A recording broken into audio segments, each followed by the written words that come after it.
Hello મિત્રો, GTU paper solution અંતર્ગત ડીઆરસીએસના paper સોલ્યુશનની ચોથા પેપરની સોલ્યુશન આ સાથે નવેમ્બર 17ની જીટીયુની છઠ્ઠા સેમેસ્ટરની પરીક્ષા જે વિષય ડીઆરસીએસ 336-0601 જેનો કોડ છે તેના ક્વેશ્ચન 1ના 14 માર્ક્સના પ્રશ્નો કે જે 7 પ્રશ્નો તમારે એના ઉત્તર આપવાના હોય છે તેનું સોલ્યુશન આ સાથે ડૉક્ટર જેબી ઓઝા સર અને હું એસએમ કોંઢિયા એપ્લાઇડ મિકેનિક્સ ડિપાર્ટમેન્ટ સરકારી પોલિટેકનિક રાજકોટ તરફથી પ્રસ્તુત કરીએ છીએ. તો ચાલો આપણે પેપર સોલ્યુશન કરીએ નવેમ્બર 17ની પરીક્ષાનું.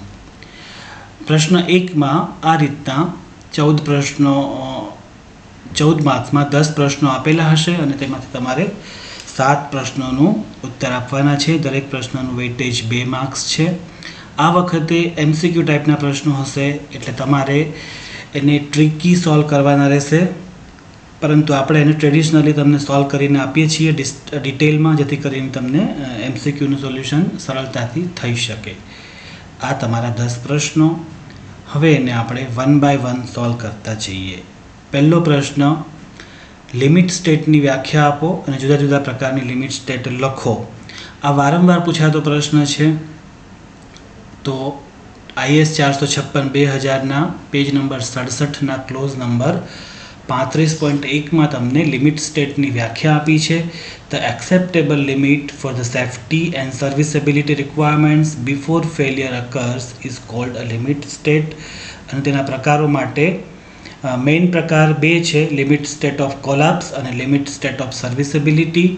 લિમિટ સ્ટેટ ઓફ કોલાપ્સની અંદરમાં ફ્લેક્ઝર, કોમ્પ્રેશન, શિયર અને ટોર્શન આવશે, જ્યારે લિમિટ સ્ટેટ ઓફ સર્વિસેબિલિટીને અંડરમાં deflection, cracking, vibration, fire resistance અને ડ્યુરેબિલિટી ક્રાઇટેરિયા આવે છે. તો આ થયું તમારો પહેલો પ્રશ્નનો જવાબ. ત્યાર પછી બીજો પ્રશ્ન છે, define characteristic load and characteristic strength. આ બંનેની વ્યાખ્યા તમારે આપવાની છે. તો આ તમને IS 456/2000ના પેજ નંબર 67 ઉપર આપેલું છે, ક્લોઝ નંબર 36.1 અને 36.2માં. 36.1માં કેરેક્ટરિસ્ટિક સ્ટ્રેન્થ આપેલી છે મટીરિયલ્સ માટેની.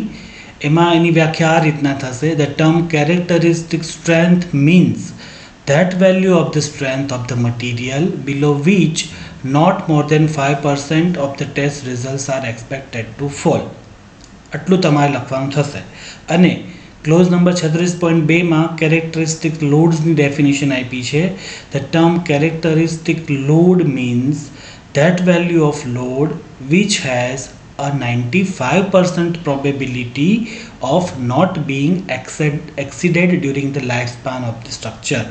આની વ્યાખ્યા તમારે અહીંયા સુધી આપવાની છે. તો આ તમને ડાયરેક્ટલી IS કોડમાંથી મળશે.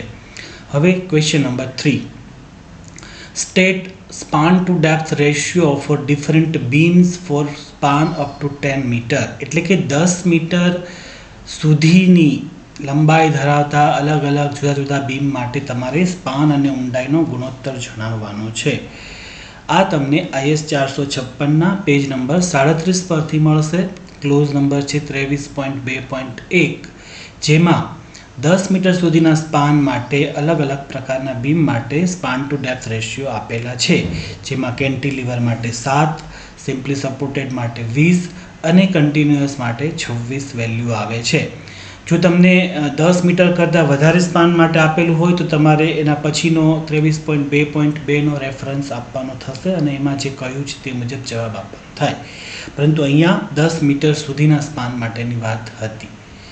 Question number 4, give minimum number of bars and minimum diameter of longitudinal bar in square column. એટલે કે ચોરસ કોલમ હોય તો ન્યૂનતમ લોન્જિટ્યુડિનલ સળિયાની સંખ્યા કેટલી હશે અને એનો ડાયામીટર એટલે કે વ્યાસ કેટલો મિનિમમ રાખવો પડશે તે તમારે જણાવવાનું છે. તો આ તમને IS 456ના ક્લોઝ નંબર 26.5.3 જે કોલમ માટે છે તેમાં આપેલું છે. 26.5.3.1માં the minimum number of longitudinal bars provided in a column shall be 4 in rectangular columns and 6 in circular columns. એટલે કે ચોરસ અથવા લંબચોરસમાં બરાબર, 4 સળિયા મૂકવા પડે મિનિમમ, અને જો એ કોલમ સર્ક્યુલર હોય તો સળિયાની સંખ્યા 6 થશે. આ તમને IS 456ના પેજ નંબર 49 ઉપર આપેલું છે. અને બીજો જવાબ કે મિનિમમ વ્યાસ તમારે જે જણાવવાનો છે, the bars shall not be less than 12 mm in the diameter, એટલે કે સળિયાનો વ્યાસ ઓછામાં ઓછો 12 mm તો તમારે રાખવો જ પડે લોન્જિટ્યુડિનલ બાર્સ માટે. તો આ પણ તમને પેજ નંબર 49 પરથી મળશે.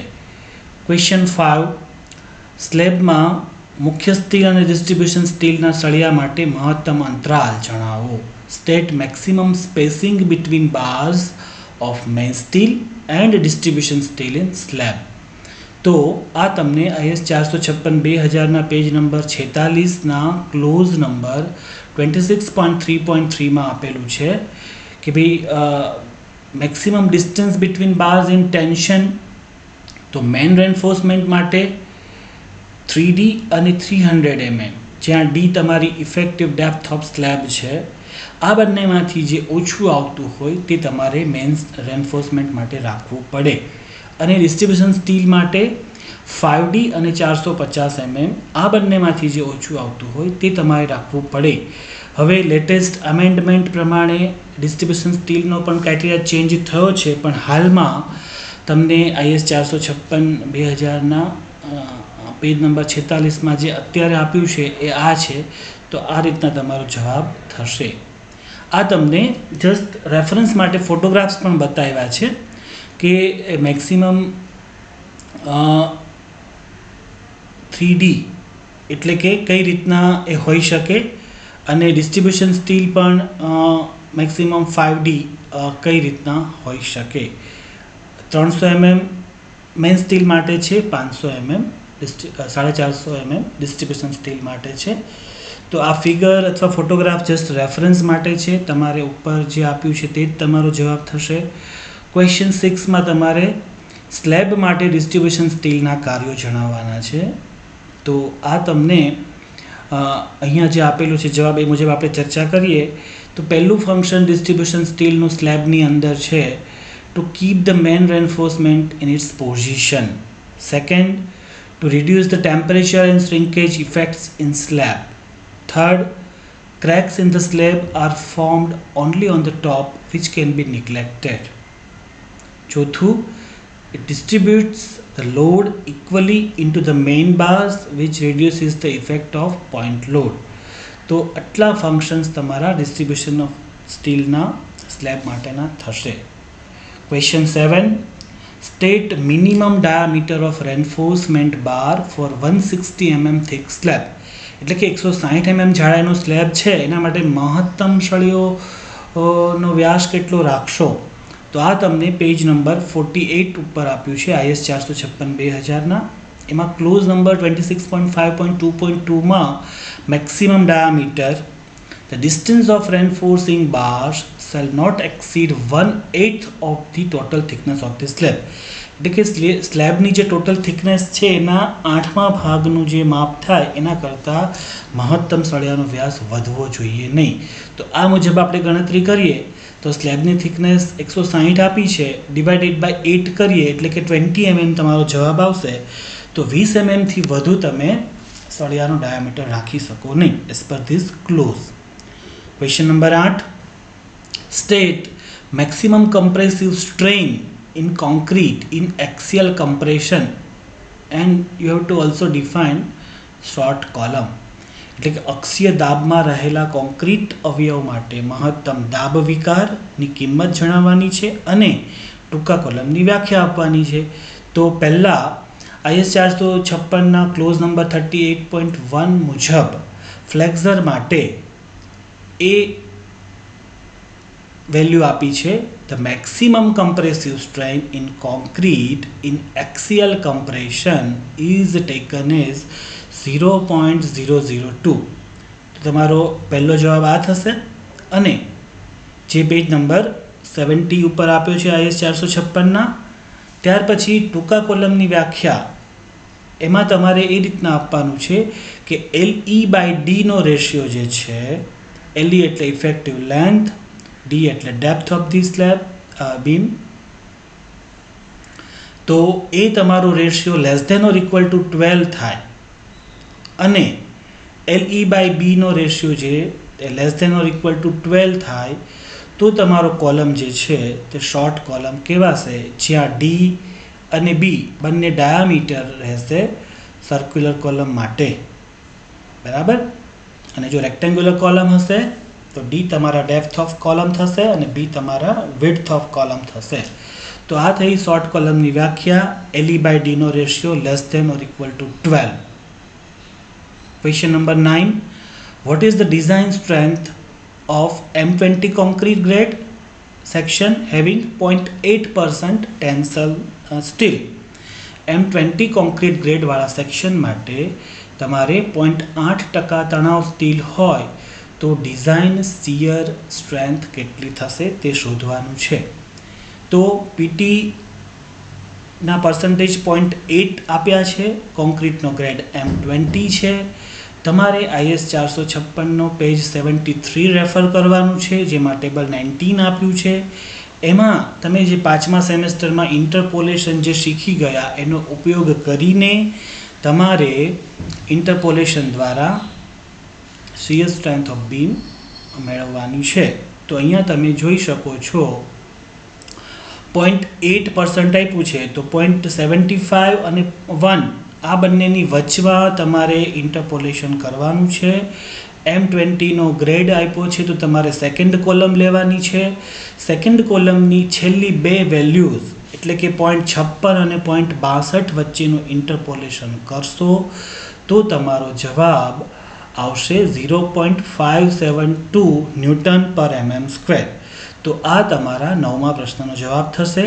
છેલ્લો અને 10મો પ્રશ્ન છે, determine the development length for 16 mm diameter Fe 250 grade steel bar in compression and the concrete grade you have to take is M25.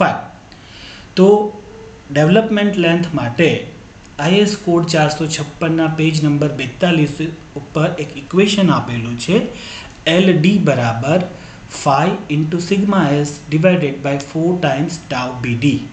અહીંયા તમારે ડાયામીટર આપ્યો છે 16 mm, F5 આપ્યું છે 250 MPa મેગાપાસ્કલ, કોન્ક્રીટ ગ્રેડ આપ્યો છે M25.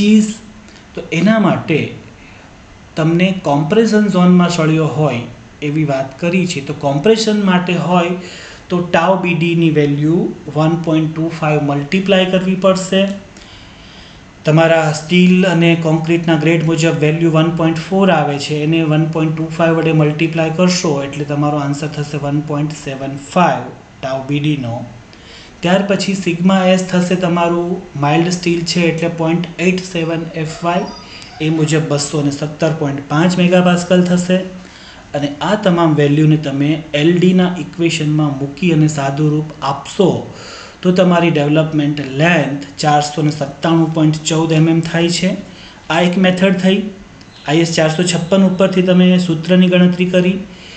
બીજી મેથડમાં જો 20 mm સુધીના સળિયાની વાત હોય તો તમને ડાયરેક્ટલી SP16 એટલે કે સ્ટીલ તમારું જે સ્પેશિયલ પબ્લિકેશન હેન્ડબુક છે એના પરથી પણ તમે ટેબલ નંબર 64 ઉપરથી ડાયરેક્ટ વેલ્યુ મેળવી શકશો. જુઓ અહીંયા આગળ F5 માટે લખ્યું છે કે F5 250 ન્યૂટન પર mm² હોય તો 20 mm સળિયા સુધી તમને આ વેલ્યુઝ આપેલી છે ડેવલપમેન્ટ લેન્થની. પણ જો 20 mm કરતાં વધી જાય તો તમને આ ટેબલ કામ નહીં લાગે. અહીંયા અત્યારે આપણી પાસે 16 mm ડાયામીટર છે, તો 16 mm સળિયાની સામે તમે કમ્પ્રેશનમાં જોશો, પહેલું ટેન્શનનું છે, બીજું કમ્પ્રેશનનું છે. અહીંયા આપણને કમ્પ્રેશન માટે શોધવા કીધું છે, તો કમ્પ્રેશન માટે અને એ પણ M25નો કોન્ક્રીટનો ગ્રેડ માટેની વેલ્યુ જોશો તો એ તમને 49.7 આપ્યું છે. એ સેન્ટીમીટરમાં છે, બિકોઝ જો ટેબલમાં લખ્યું છે tabulated values are in centimetre, તો તમારે mmમાં ફેરવવું હોય તો 497.something mm થશે. તો જે આપણા સૂત્રની રીતથી કરેલા જવાબની લગભગ બરાબર એટલે નિયરલી ઇક્વલ ટુ આવે છે. તો બંને મેથડમાંથી કોઈ પણ તમે કરી શકો. તો આ રીતના તમારે 10 પ્રશ્નમાંથી તમને જે ફાવતા હોય, તમારો જે ઓછો ટાઈમ કન્ઝ્યુમ કરે એ પ્રકારે 7 પ્રશ્નોના જવાબ આપવાના છે. આ વખતે MCQ વાળી પરીક્ષા છે. તમને આ સાથે અમે 4 જૂના વર્ષોના પ્રશ્નપત્રના ક્વેશ્ચન 1નું સોલ્યુશન પ્રસ્તુત કર્યું છે, જેનો તમે મહત્તમ ઉપયોગ કરી અને આ વખતની તમારી GTUની પરીક્ષા વ્યવસ્થિત આપજો, જેથી તમને સારા માર્ક્સ સાથે પાસ થઈ જાઓ. Best of luck for that. Thank you.